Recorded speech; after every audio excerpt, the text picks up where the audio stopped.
Lupicinius sent to Britain, AD 360. Such was the course of events in Illyricum and the East, but in Britain, during Constantius' 10th and Julian's 3rd consulship, the wild tribes of the Scots and the Picts broke their undertaking to keep peace, and laid waste the country near the frontier, and caused alarm among the provincials, who were exhausted by the repeated disasters they had already suffered. The Caesar, who was spending the winter at Paris, a prey to various anxieties, shrank from going in person like Constans on a previous occasion, to help his subjects across the Channel. He was afraid of leaving Gaul without a ruler, at the very time when the Alemanni were bent on a fierce war. He decided therefore to send Lupicinius, at that time master of cavalry, to settle these troubles either by negotiation or by force. Lupicinius was a stout and experienced soldier, who was apt, however, to set up his horn on high, and to talk in the style of a tragic hero. It was long a matter of debate whether his greed predominated over his cruelty, or the reverse.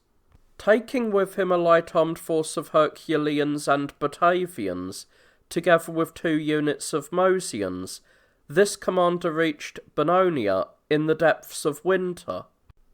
He embarked his troops on vessels which he collected, and sailed with a favourable wind to Richborough on the opposite shore. From there he marched to London, intending to let the situation determine his strategy, and to take the field as soon as possible. The fall of Ursicinus. Meanwhile, Ursicinus, who after the fall of Amida had rejoined the emperor as master of infantry in succession to Barbito, as I have said earlier, was met by detractors, who began by spreading malicious gossip in whispers, and went on to bring false charges against him openly. The emperor fell in with them.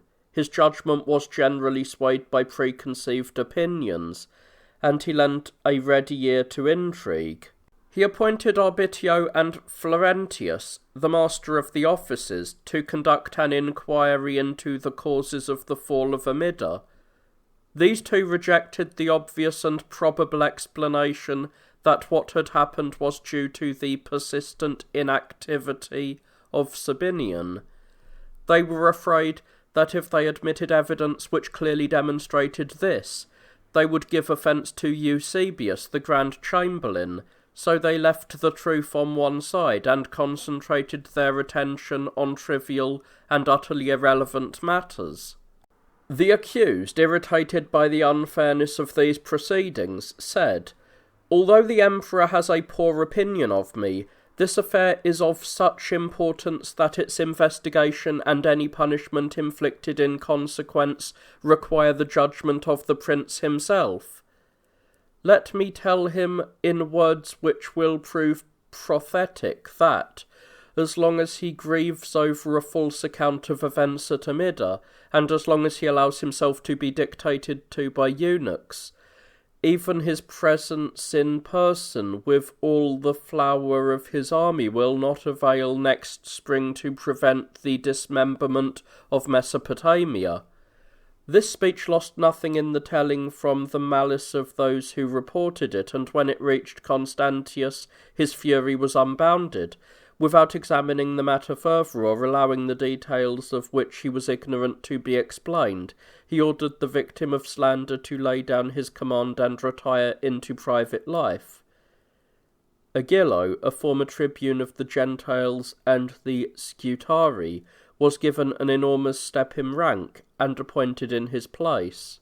Reluctant acceptance by Julian of the title of Augustus, when Constantius was hurrying to reinforce the east, where, according to the concurring accounts of scouts and deserters, a Persian offensive was to be expected very shortly, he was nettled by reports of Julian's exploits, which were receiving wide publicity by oral circulation among various peoples.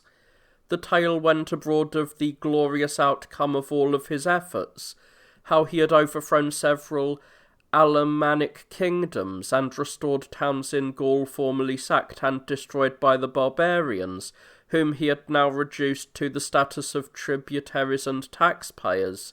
Stung by accounts of this kind, and fearing that they would be still further magnified, Constantius yielded to a suggestion made, it was said, by the prefect Florentius, and sent the tribune and notary Decentius to remove from Julian all of his Herculean and Batavian auxiliaries, together with the Celts and Petulantes, and 300 picked men from each of the other divisions in the army. The pretext for rapid action was that they must be in a position to join the forces which would be mobilized for the Persian War in the early spring. The responsibility for hastening the departure of the auxiliaries and the detachments of 300 was assigned to Lupicinius alone. It was not yet known that he had crossed to Britain, but Scintilla, who was then in charge of the Caesar's stables, was ordered to pick the best men from the Scutari and the Gentiles, and bring them in person. Julian kept quiet and acquiesced in this decision, submitting in everything to the will of his more powerful colleague. On one point, however, he could not hide his feelings or remain silent. He must ensure that the hardships were not inflicted on men who had left their homes across the Rhine to join him on the express condition that they should never be sent to serve beyond the Alps. He pointed out that once they knew that this promise had been broken, the barbarian volunteers who often came over to us on these terms would be deterred from doing so, but his words fell on deaf ears. Scintilla snapped his fingers at the Caesar's protest, and in accordance with the orders of the emperor picked the strongest and most active of the light-armed troops and went off with them at full speed in hope of a promotion.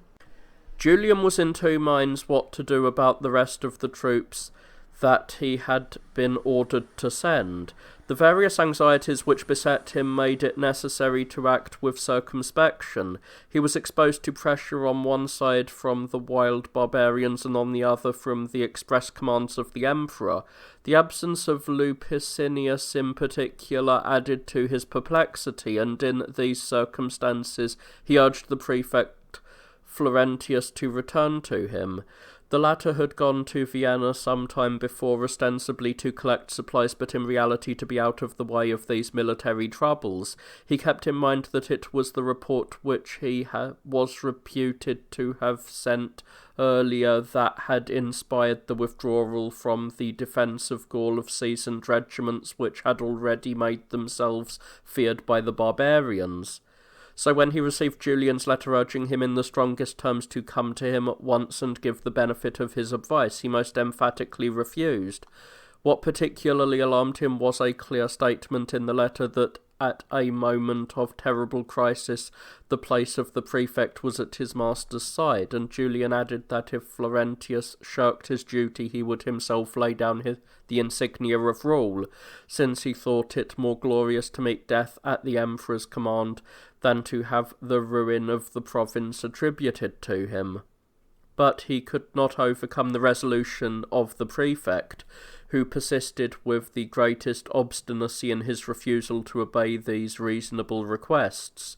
During the delay caused by Lupicinius' absence and the prefect's fear of a mutiny, Julian, left through lack of advice in a state of indecision, concluded in the end that his best course was to call out all the men from their winter quarters, and made arrangements to hasten their departure in a regular way. When this got about, someone in the camp of the Petulantes threw on the ground an anonymous broadsheet, which, among much else, contained the following words: "We are to be driven off to the ends of the earth like condemned criminals, while our nearest and dearest, whom we have set free from their previous captivity after desperate fighting, again become the slaves of the Alemanni. When this manifesto was brought to the headquarters and read, Julian, acknowledging the reasonableness of the complaint, gave orders that they should start for the east with their families and put at their disposal the wagons of the public transport service. After long debate about their route, the notary Decentius suggested that they should all pass through Paris, from which the Caesar himself had as yet made no move. This plan was followed. On their arrival, the Caesar met them in the outskirts of the city, greeted those whom he knew personally with words of congratulations, reminded them individually of their brave deeds, and encouraged them in mild tones to lose no time in joining the emperor, by whose ample power and munificence they would be rewarded in proportion to their desert, to confer further honour on them at their departure, and on so long a journey he invited their leading men to dinner and bade them make any request they had in mind. After this liberal entertainment, two sad thoughts oppressed them as they went away. Through the unkindness of fortune they were losing not only their native land but a beneficent ruler. With these sorrowful feelings they retired to their quarters, but at night they broke out into open revolt. They gave way to the feelings roused in each of them to a different degree by this unexpected event, took up arms, and rushed to the palace with tremendous uproar. They surrounded it so that no one could escape, and saluted Julian as emperor, with terrifying shouts, urgently demanding that he should come out to them. They had to wait until day broke, but at last they compelled him to appear. When they saw him, they redoubled their noise and acclaimed him emperor with the most uncompromising unanimity. Julian, however, resisted one and all firmly and resolutely. At one moment he showed displeasure, at the next he stretched out his arms in passionate entreaty, begging them not to spoil so many happy victories by behaving dishonourably, or to let rashness and bad judgment give rise to civil war. When calm was at last restored, he addressed them in mild language as follows: "Control your angry feelings for a time, I beg you. Your demands can easily be met without dissension or recourse to revolution.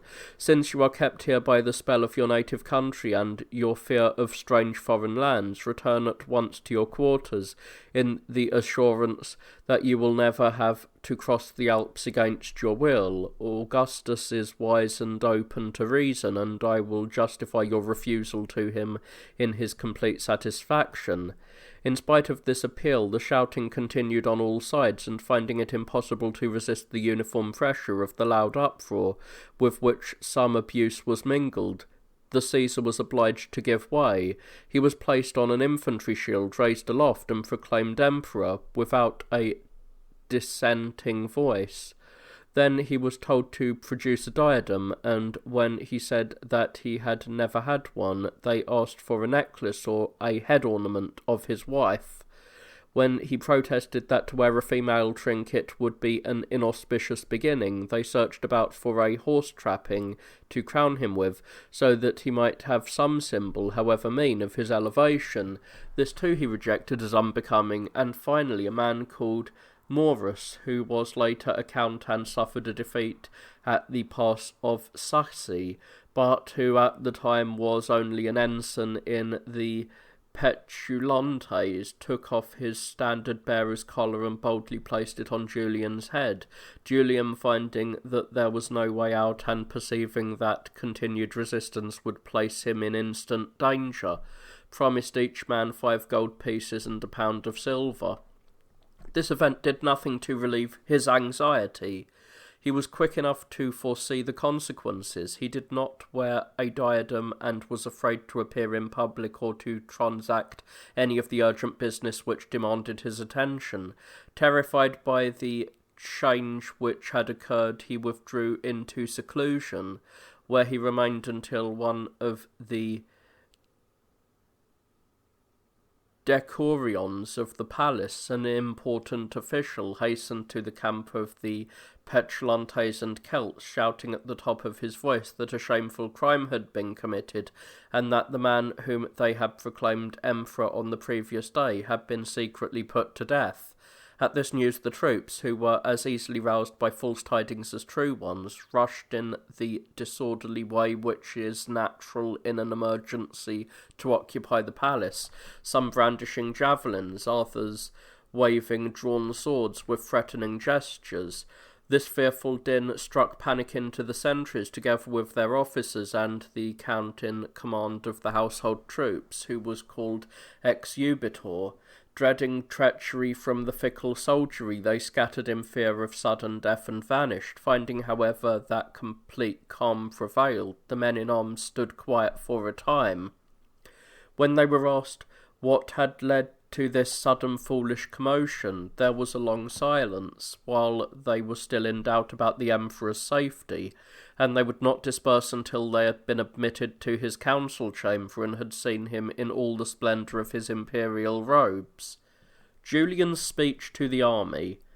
When they heard of these events, the other troops who had gone ahead, as I have related, under the command of Scintula, returned with him to Paris with their minds at rest. It was proclaimed that all should assemble the next day in an open place, where the emperor appeared in greater state than usual and mounted the tribunal, surrounded by standards, eagles, and banners, and hedged in to ensure his safety by detachments of armed men. After a brief silence, during which he surveyed all the eager and happy faces below him, he stirred their feelings with words simple enough for their understanding, which acted on them like a trumpet call. I see before me men who have shown courage and loyalty in protecting me and the state, and have often risked their lives with me in defending the provinces. Now that your deliberate decision has raised your Caesar to the pinnacle of supreme power, the difficulty of the situation urgently demands that I should touch briefly on a few matters, so that we can take such right and prudent steps as these changed circumstances require. I had hardly reached manhood when, as you know, I received the nominal dignity of the purple and was committed by the will of heaven to your protection. Since then I have never abandoned the high standards which I set myself. I have been seen taking my full share in all of the toils you endured when the insolence of the native peoples broke its bounds, when cities were destroyed and countless thousands of men lost, and incalculable ruin was spreading over the few regions that still remained to some extent uninjured. There is no need, I think, to recapitulate how often we repelled with heavy losses the hitherto invincible Alemanni in raw winter and under a bitter sky, when both land and sea are normally free from hostilities. But I cannot pass over in silence the events of that most happy day near Strasbourg, which may be said to have brought lasting freedom to the provinces of Gaul. While I was moving to and fro under a hail of missiles, you, relying on your strength and experience, withstood the sudden assault of the enemy host, which poured over you like a dashing torrent. Some you laid low with the sword, others you drowned in the depths of the river, but few of our own men were left upon the field, and them we buried in a mood of panegyric rather than of grief. After such exploits as those, your service to the state, which was already fully known among all people, will not, I think, go unrecognised by posterity, provided that you defend with courage and firmness against any adversary the man whom you have elevated to the summit of the imperial dignity, and to forestall any breach in the proper order of things, and to ensure that courage receives its due reward, and that no places are preempted by secret intrigues. I declare in the presence of this honourable company that no promotion, either civil or military, shall be given through unmerited patronage, and that no man who tries to pull strings on behalf of another shall escape without dishonour. The lower ranks, who had gone without promotion or reward for a long time, were encouraged by this speech to hope for better things. They rose up, clashing their spears against their shields with a mighty din, and expressed with almost one voice their approval of the emperor's words and his plans. In order not to lose a moment in upsetting so wise an arrangement, the Petulantes and Celts begged Julian on behalf of their commissars to confer on them the government of whatever provinces he pleased. But when their request was refused, they withdrew without showing grief or resentment. Julian, however, told his most intimate friends that on the night before he was proclaimed emperor, he saw in a dream a figure in the traditional shape of the genius of Rome, which addressed him in a tone of reproach as follows: "For a long time, Julian, I have been watching in secret at your door, desiring to place you in a higher position, but more than once I have departed feeling myself rebuffed. If I find no admission even now, when public opinion is unanimous, I shall go away dejected and sorrowful. Do not allow yourself to forget that I shall then dwell with you no longer." Singara taken and destroyed by Sapor. During these exciting events in Gaul, the king of Persia, on whose harsh temper Antoninus could work with redoubled force since the arrival of Craugacius, was on fire to seize Mesopotamia while Constantius and his army were occupied far away. He crossed the Tigris in regular array with greatly increased strength and proceeded to attack Singara, a town which, in the view of the local commanders, was amply furnished with troops and every necessity. Its defenders spied the enemy a long way off and hastened to close their gates. They distributed themselves on the towers and battlements, eager for a fight, collected stones and engines of war, and when everything was ready stood to arms, prepared to repel the enemy host if it dared to approach the walls.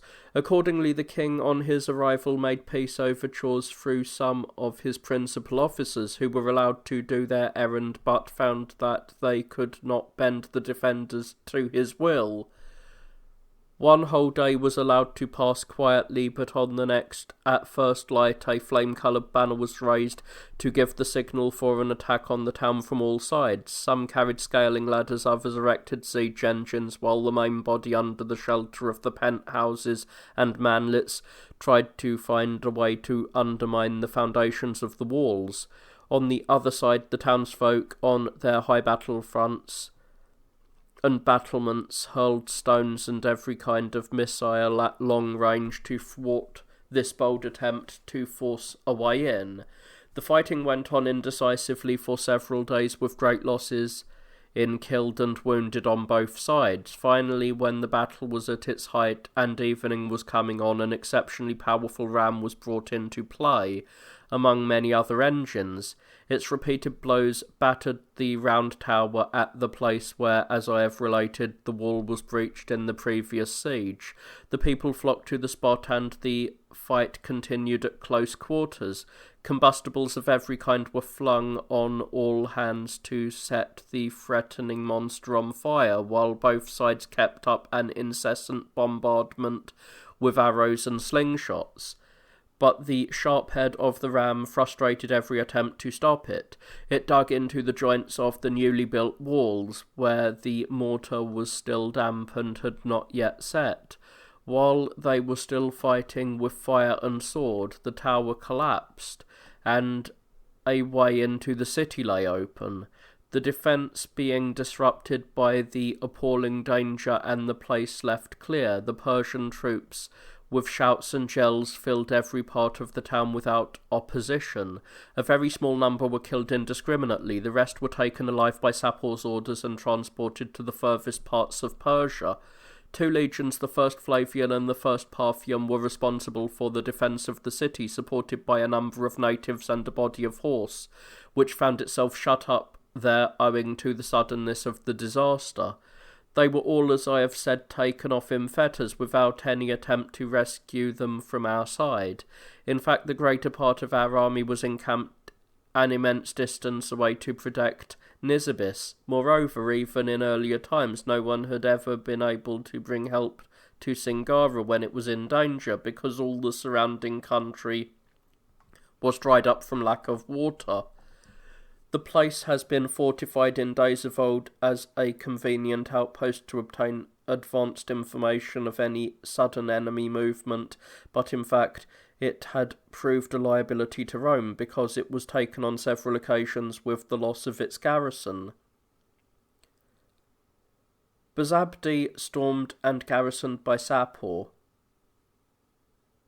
After destroying this town, the king wisely left Nisibis on one side, no doubt remembering the reverses which he had often suffered there, and marched to the right across the country of Besabdi, which its first founders also called Phoenicia. He hoped either to take it by force or to win over the defenders by tempting promises. Besabdi was a very strong fortress on a fairly high hill. It extended towards the bank of the Tigris, and where the ground was low and treacherous it was protected by a double wall.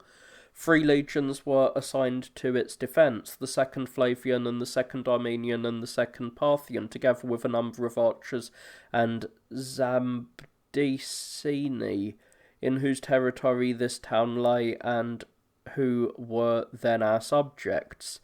In the first assault, the king himself, towering in gleaming armour above the accompanying Ironsides, made a circuit of the fortress and was rash enough to approach the very lip of the trenches.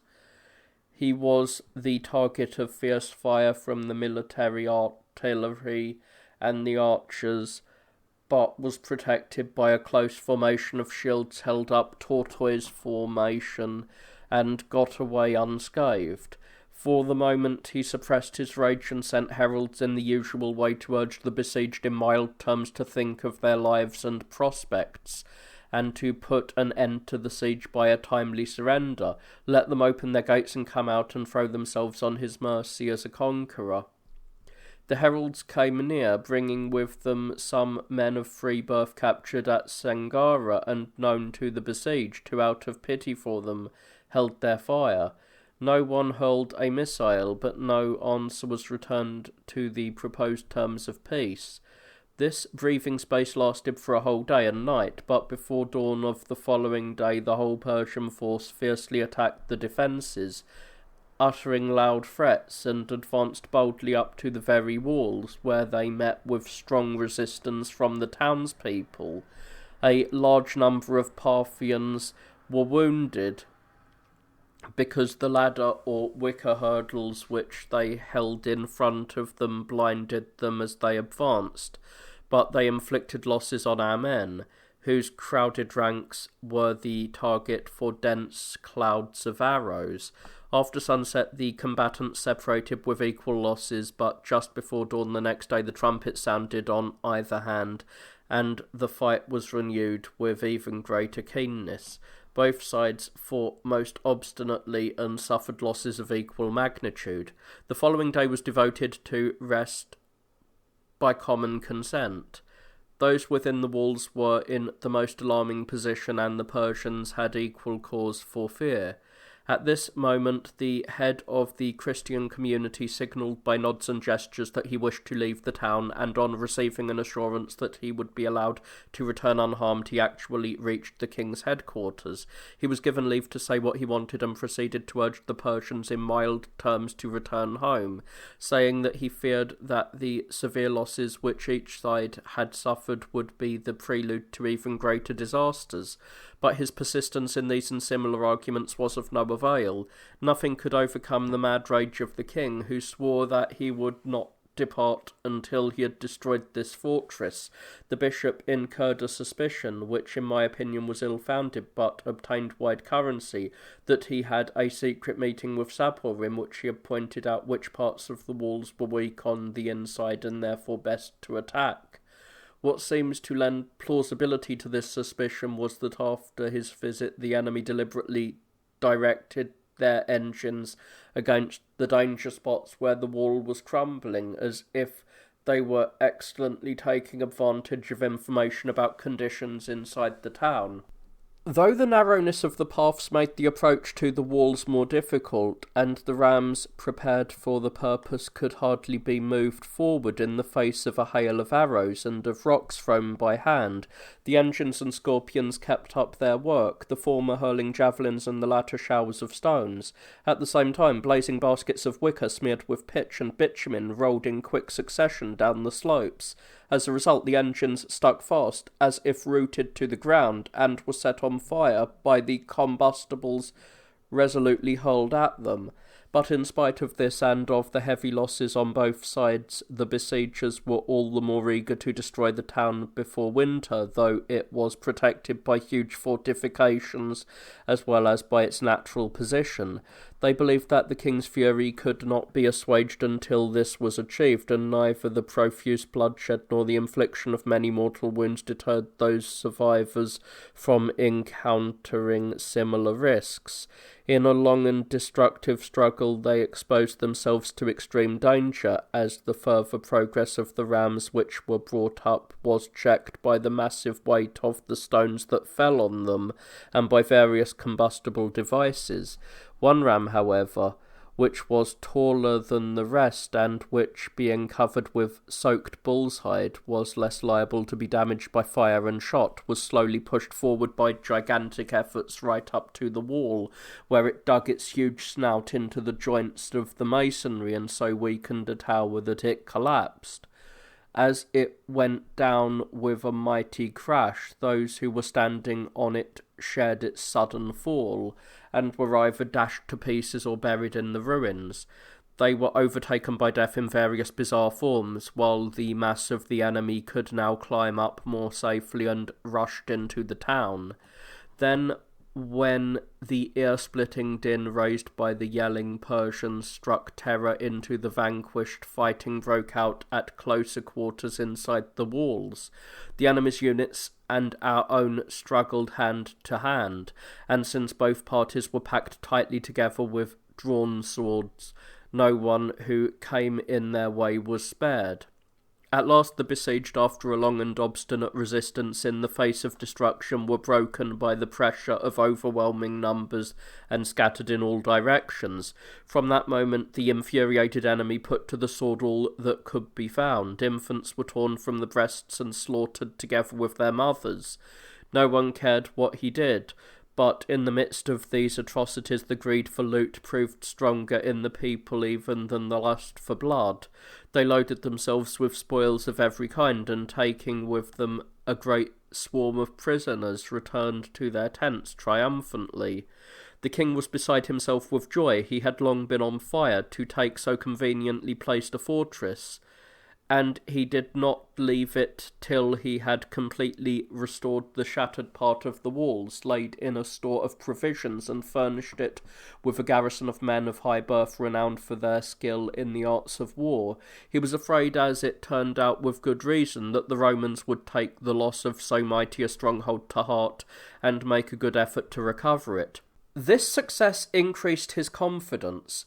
He felt that he had a good prospect of bringing off whatever he might undertake, so after capturing some unimportant fortified places, he set himself to attack Verta, a fortress of great antiquity believed to have been built by Alexander of Macedon.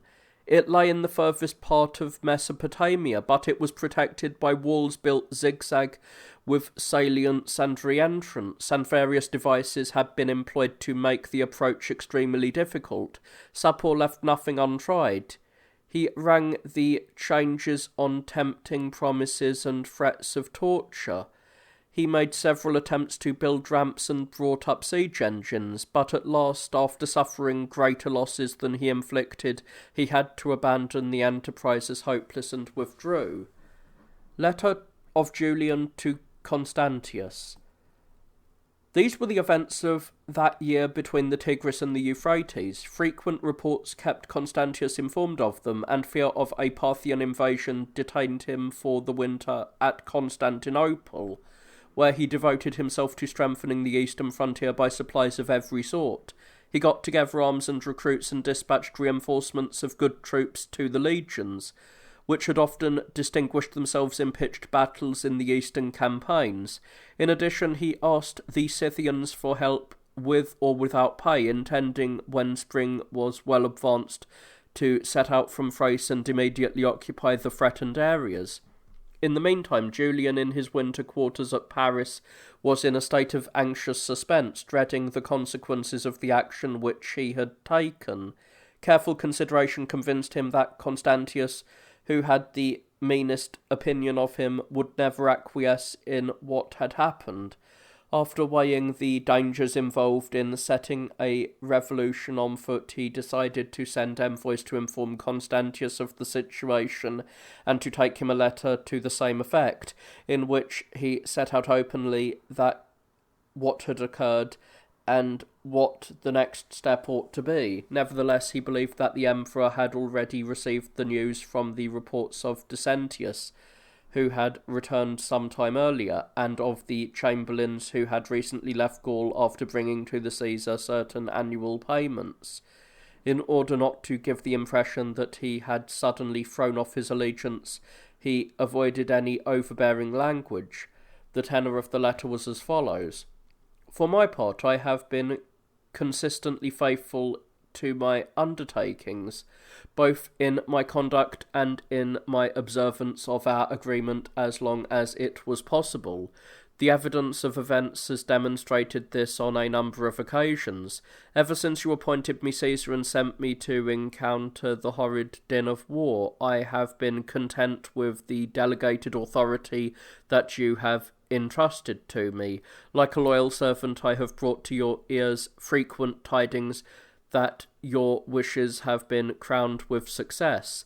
I have never laid success on my own dangers, though the dispersion and confusion of the German provinces provides ample evidence that I was the first to encounter the toils of war and the last to take rest from them. Allow me to say that if, as you think, a revolution has now taken place, it is because the troops who have worn themselves out without reward in much hard fighting have carried out a long-standing plan. They have protested against service under a commander of subordinate rank because they think that a Caesar cannot make any return for their incessant toil and frequent victories. Their resentment at failing to receive either promotion or annual pay was increased by the unexpected order that men who were unaccustomed to a cold climate should be transferred to the furthest parts of the east, separated from their wives and children, and marched off in a state of wanton destitution. In consequence, they assembled at night in a mood of unusual anger and surrounded the palace, shouting loudly and repeatedly, 'Julian Augustus!' I was horrified, I admit, and withdrew. As long as I could keep out of their way, I did so, and tried to gain time by concealing myself, but when the disturbance showed no sign of abating, I presented myself to them, protected, if I may say so, by the bulwark of a clear conscience, and thinking that I could calm their tumult by my authority or by mild words.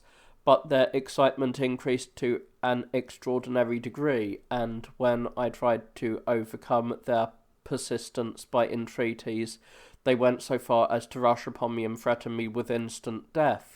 At last I gave way and acquiesced, thinking that if I were struck down, someone else would perhaps be willing to be proclaimed emperor, and believing that in this way I could assuage the violence of the proceedings.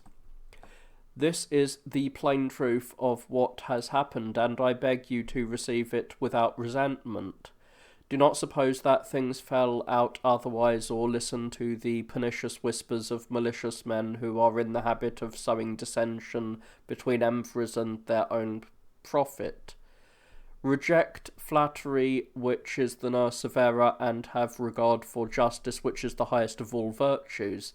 Accept in good part the fair conditions which I propose, and be assured that they are in the interest of the Roman state and of ourselves. who are joined by ties of blood and by partnership in our high office. Forgive me, I am less anxious for the implementation of these reasonable requests than for your approval of the rightness and usefulness of these things, and I shall be eager in the future, as in the past, to obey your instructions.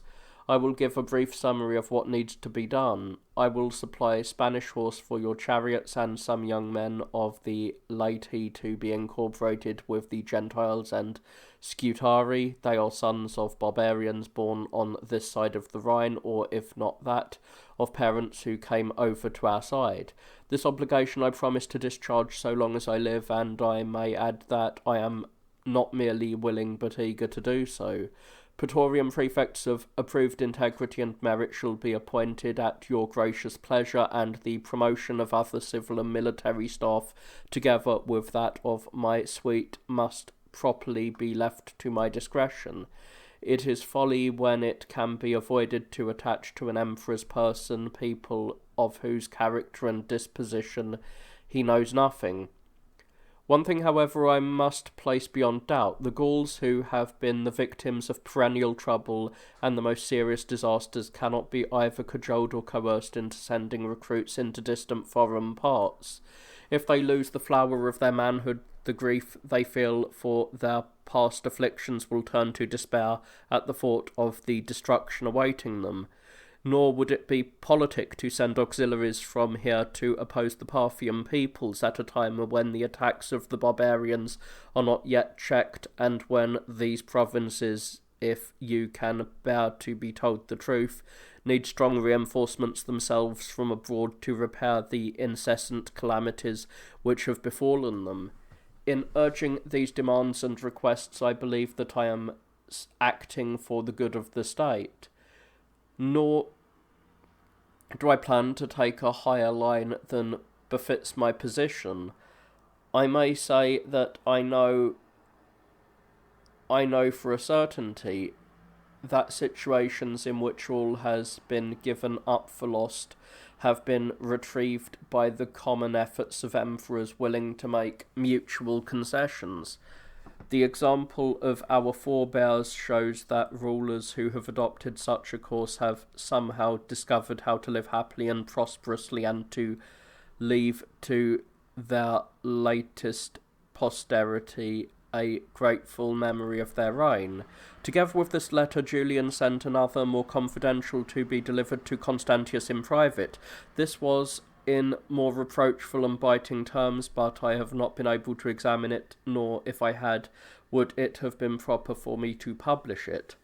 Men of standing were chosen for this errand: Pentadius, master of the offices, and Eutherius, who was then chamberlain.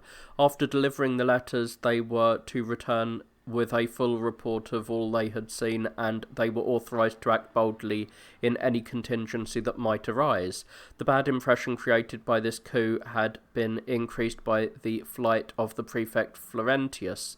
Foreseeing the disturbance that would result from Constantius' demand for troops, for which he was commonly held responsible, he had withdrawn to Vienna, giving the need of the commissariat as a pretext for leaving the Caesar, whom he had often treated rudely and consequently feared.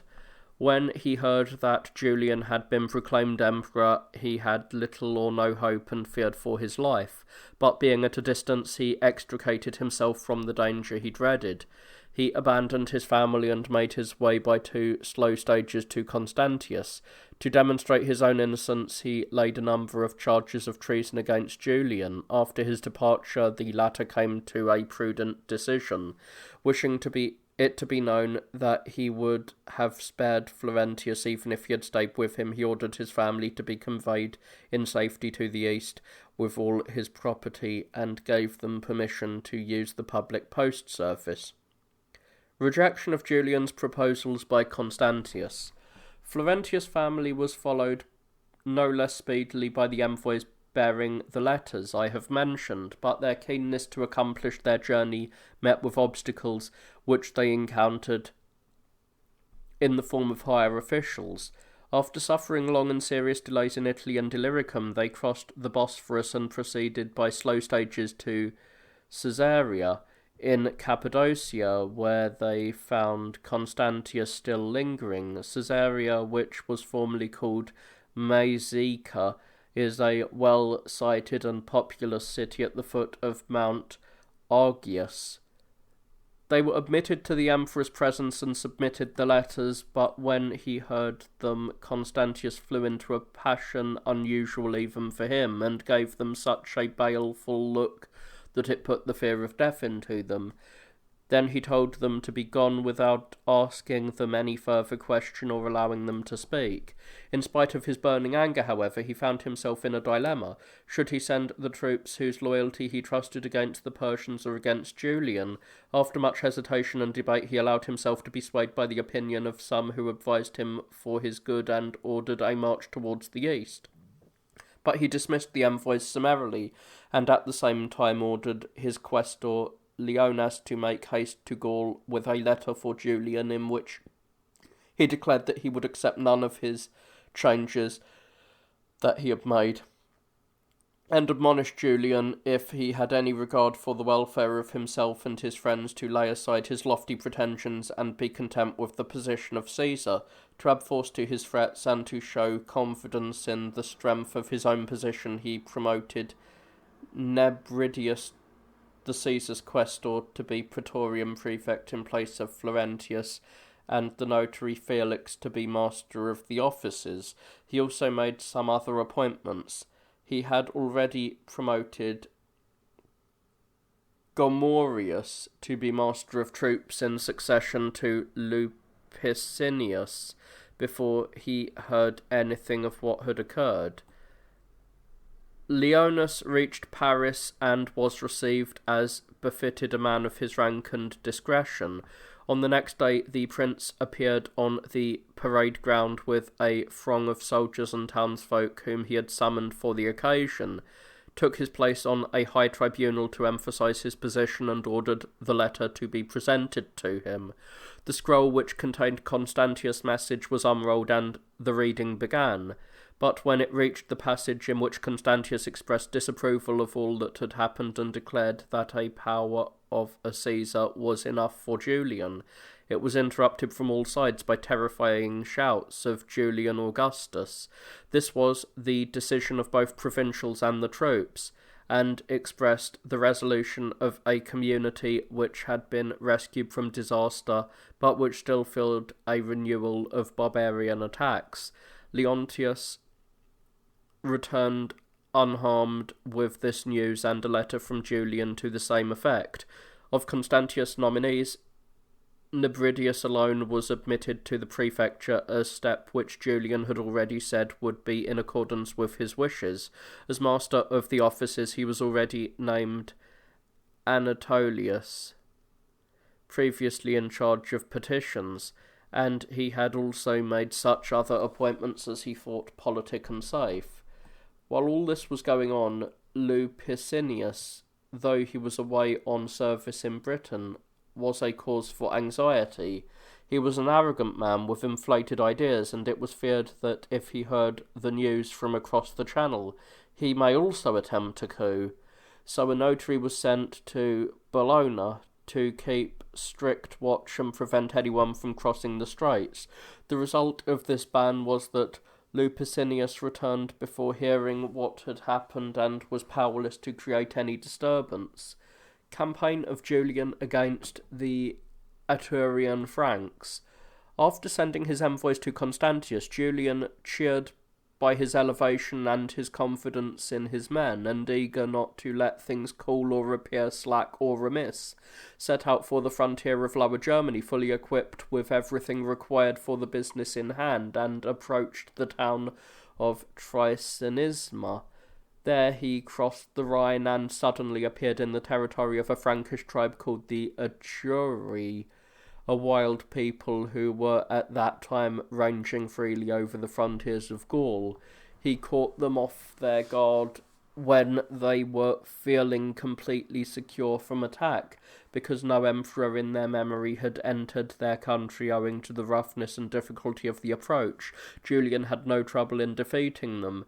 The greater part were captured or killed, and the rest sued for peace at his pleasure. This he granted, believing it to be in the interest of the neighbouring settlers.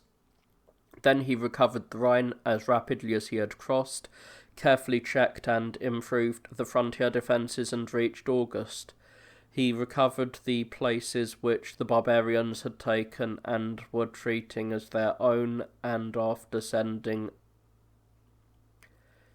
much trouble on their re-establishment, went by way of Besancon to pass the winter at Vienna. Constantius' failure to recapture Bezabdi. This was the course of events in Gaul. While things there were being managed with such success and circumspection, Constantius sent for Arsaces, king of Armenia, entertained him lavishly, and urged him most earnestly to remain our loyal friend. He had heard that the king of Persia had often tried by a mixture of fraud, threats, and intrigue to detach Arsaces from his alliance with Rome and bind him tightly to his own policy. The king declared most solemnly that he would rather lose his life than change his alliance, and returned to his realm with his retinue loaded with gifts, nor did he dare thereafter to violate any of his undertakings. So firmly was he attached to Constantius by many ties of gratitude, of which the strongest of all was that Constantius had given him to wife Olympias, the daughter of the former praetorian prefect Ablabius, who had been betrothed to his brother Constans. After his departure, Constantius left Cappadocia himself by way of Melitene, a town of Lesser Armenia. Lacotina and Samosata crossed the Euphrates and reached Edessa. There he halted for some time to await the arrival of troops from all parts and an ample supply of provisions, and after the autumnal equinox he set out for Amida. When he arrived and saw the defences reduced to ashes, he wept and groaned aloud at the thought of the sufferings of the wretched city. The treasurer Sullus, who happened to be with him, cried out in anguish, "See with what courage our cities are defended by men whom the resources of the empire are denuded to supply with pay." This piece of irony was remembered against him later by the crowd of soldiers who brought him to a violent end at Chalcedon. From here Constantius advanced in close order to Bezabdi, where he pitched his camp and fortified it by a rampart and a deep ditch. He made a circuit of the walls on horseback at a safe distance, and was informed by several people that the parts which had fallen into decay from age and neglect had been repaired and were now stronger than ever. Deciding to leave no preliminary to a fierce encounter undone, he sent discreet persons to offer alternative conditions. The garrison should either give up what was not theirs without bloodshed and return to their own people, or submit to the rule of Rome and receive promotion and reward. These proposals were rejected with the native obstinacy to be expected from men of good birth endured to toil and danger, and every preparation was made for a siege. Roused by the call of the trumpet, our troops in close order attacked the town spiritedly on every side. The legions were packed in various tortoise formations so that they could advance slowly but safely to undermine the walls, but a rain of missiles of all sorts poured on them as they came up, and broke the cohesion of the shield. The retreat was sounded, and they withdrew. After a day's intermission, a renewed attempt was made to scale the walls at dawn. The troops were now more elaborately protected, and advanced with all shouts on all sides. The garrison was hidden behind curtains of sacking to keep them from the enemy's view, but whenever occasion arose they thrust out their arms boldly and pelted the foe with stones and missiles. The wicker penthouses were making good progress and getting near the walls, when great jars and millstones and fragments of pillars fell from above. Their weight tore apart the protective devices and overwhelmed the assailants, who escaped only by the skin of their teeth. So on the 10th day from the start of the siege, when Amen's hopes were dashed and there was general dejection, it was decided to bring up a massive ram which the Persians had once used to demolish Antioch and had then brought back and left at Carrhae. Its unexpected appearance and its cunning construction dampened the spirits of the besieged, who were almost reduced to seek safety and surrender, but they plucked up heart and made ready to resist this menacing engine. From then on, neither their courage nor their good judgment failed them. The ram was old and had been taken to pieces for ease of transport. Immense effort and ingenuity were expended in putting it together, and it was protected by the strongest possible mantlet. But the artillery kept up a hot fire of stones and slingshots, which destroyed large numbers on both sides. The earthworks rose steadily higher, and the pressure of the siege grew fiercer every day. Most of our men fell because they were fighting under the Emperor's eye and left off their helmets in the hope of being easily recognised and rewarded by him. This exposed them to the skill of the enemy's archers. After that, days and nights spent without sleep made both sides more cautious. When the earthworks had reached a great height, the Persians, terrified by the huge ram, which was followed by other smaller rams, tried every means in their power to set them alight, and kept up a constant rain of firebrands and other incendiary missiles, but their efforts were in vain, because most of the beam was covered with wetted hides and rags and other carefully coated pieces of alum, so that the fire fell on them without doing any damage.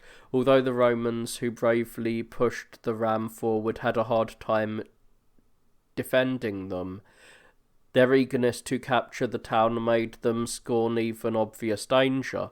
On the other side, the besieged, at a moment when the great ram was about to shatter a tower standing in its path, succeeded most cleverly in catching its projecting iron head, which was in fact shaped like a ram's head, in a very long noose on both sides. By this means they kept it from drawing back to renew its momentum and from battering the walls with a series of well-aimed blows, while at the same time they poured down boiling pitch. For a long time the engines which had been brought up stood passive under a hail of stones and missiles from the wall. The earthworks were now raised yet higher, and the besieged, thinking that if they were not careful they would be destroyed, took an utterly reckless step. They rushed out in a sudden sally and attacked our foremost troops, hurling at the ram with all their might torches and iron pots filled with combustibles. But after a struggle whose issue was for a time in doubt, most of them were driven back inside the walls without gaining their objective. Then these same Persians took their stand on the battlements and were assailed from our mounds with arrows and slingshots and fire darts, which penetrated the defences of the towers, but for the most part did no harm to them, because men were at hand to put out the fires. By this time the numbers on both sides were reduced and the Persians were being pushed to extremities. A better plan was needed to save them, and more careful preparations were made for a sally. A sudden rush was made by a large force, which included more people carrying combustibles, and iron baskets full of fire and bushwood and other inflammable materials were hurled at the timbers. Clouds of black smoke obscured the view, and trumpets sounded for the fight, and the legions advanced at the double in battle order. The two sides engaged, and the struggle was gradually reaching its height, when suddenly all the engines except the great ram went up in flames. The ropes thrown from the walls which held the latter were severed, and the heroic efforts that succeeded in withdrawing it did so with it being half burnt. Darkness put an end to the fighting, but our men were not left to rest for long. After a scanty allowance of food and sleep, they were again roused by their officers' orders. The engines were moved to a distance from the walls, and preparations were made for an attack at close quarters with the high mounds, which were now finished and overtopped the walls. 2 ballistas were placed on top of each to deter the besieged from defending the battlements, and it was thought that they would inspire such fear clear that no one would dare to do so much as look out.